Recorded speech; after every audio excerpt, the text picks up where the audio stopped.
In this video, we will answer some key questions about market indices.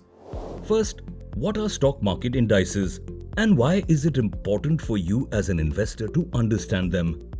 Then we will find out what stock market indices do and how they impact the market. Finally, we will take you through the most important indices of US stock market: S&P 500, Nasdaq 100, Dow Jones. Let's dive in. First, let's address why indices are important to understand for an investor. A financial market allows investors to make profit from market volatility that occurs frequently. It is also a place where investors can track and compare the performance of stocks, shares, and other securities. With the many stocks listed on the stock market, it is difficult to get a sense of the market with the performance of one single stock. That is why indices are important.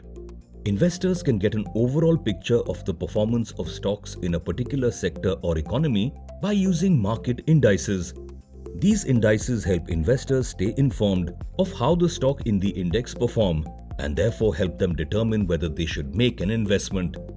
It is important to note that while market indices may move on a daily basis, it is important to track them. Investors should not make decisions solely based on daily movement of stock indices. Rather, they should do due diligence before buying or selling a stock. So what exactly are market indices and what do they do? Like we discussed, a market index tracks the performance of a diverse selection of securities that make up a significant part of the financial market. It serves as an indicator of the overall financial market condition by making it easier to read historical and real-time trends across different market segments. The rates of stocks, bonds, or mutual funds determine the value of an index. The S&P 500, the Nasdaq 100, and the Dow Jones Industrial Average are the three most prominent stock market indices in the US. Let's understand each of them in more detail. Let's start with the S&P 500. This is a stock market index that tracks the stocks of 500 large-cap US companies. It represents the US stock market's performance by recording the risk and return of the biggest companies. Yes, the FANG companies, namely Facebook, which is now Meta, Apple, Amazon, Netflix, and Google are all part of the S&P 500. These companies, in fact, drive the S&P 500 index. Investors use it as the benchmark of the overall market, basically a relevance to which all other investments are compared. Now let's look at the Nasdaq 100. The Nasdaq includes the stock of the 100 largest non-financial companies listed on the stock exchange. Nasdaq imposes some very specific requirements for companies to be listed under Nasdaq 100. A company needs to be achieving an average daily volume of 200,000 shares, and it should be listed on the market for at least 3 months to be listed on this index. Interestingly, the Nasdaq 100 was limited to 100 stocks originally, but today it consists of 107 equity securities issued by 100 companies. If we compare the two indexes, Nasdaq is an information technology heavy index, while the S&P 500 index is more broad-based index. There are 100 stocks listed on Nasdaq, while on S&P 500 index, there are 500 stocks, thus giving a much diversified flavor to those who want to diversify their international portfolio.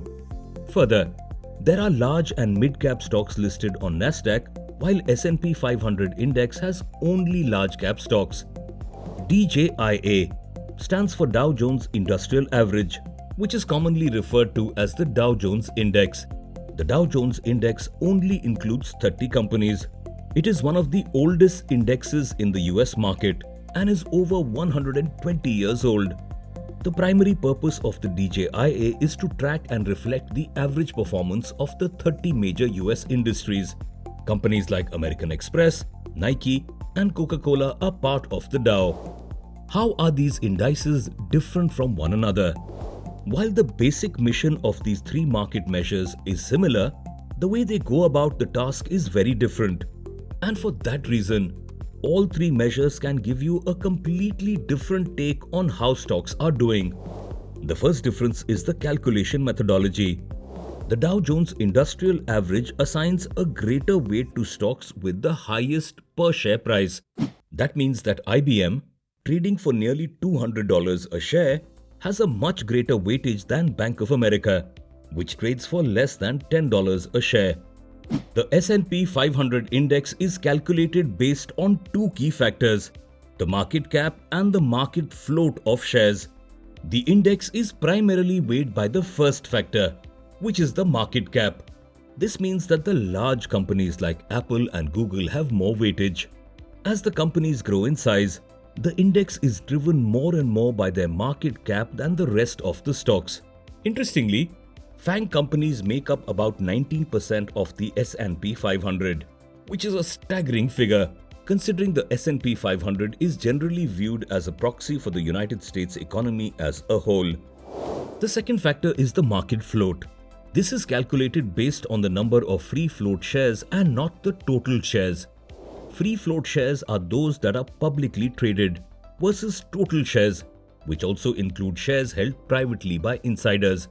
This is why large companies that have big slices of their company held by a founding family, with shares not being traded in the public's hands, don't hold as much value in the S&P 500 index.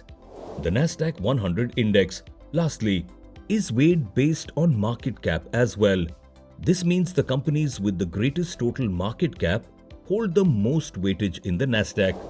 The second difference is the type of companies that are included. The Dow tracks the value of 30 large companies, which tend to be blue chip firms that are household names. The S&P 500 tends to be broader, hoping to have bigger representation of companies from various sectors and industry groups. And the Nasdaq 100 includes only non-financial big technology stocks that are traded on the Nasdaq market. Just these two characteristics can create three very different indices. The Dow tends to be the blue chip index and a measure of the biggest companies, but leans heavily towards what the stocks with the highest share price are doing. The S&P 500 tends to more closely follow the entire market, and the Nasdaq tends to be weighed heavily in favor of big technology companies, since those are the kind of companies that dominate that exchange. In this video, we understood why market indices are important, how the three most prominent indices work, and what is the difference among them. We hope this video helps you make better investment decisions. Tell us which topics you would like to learn about in the comments. Thank you for watching.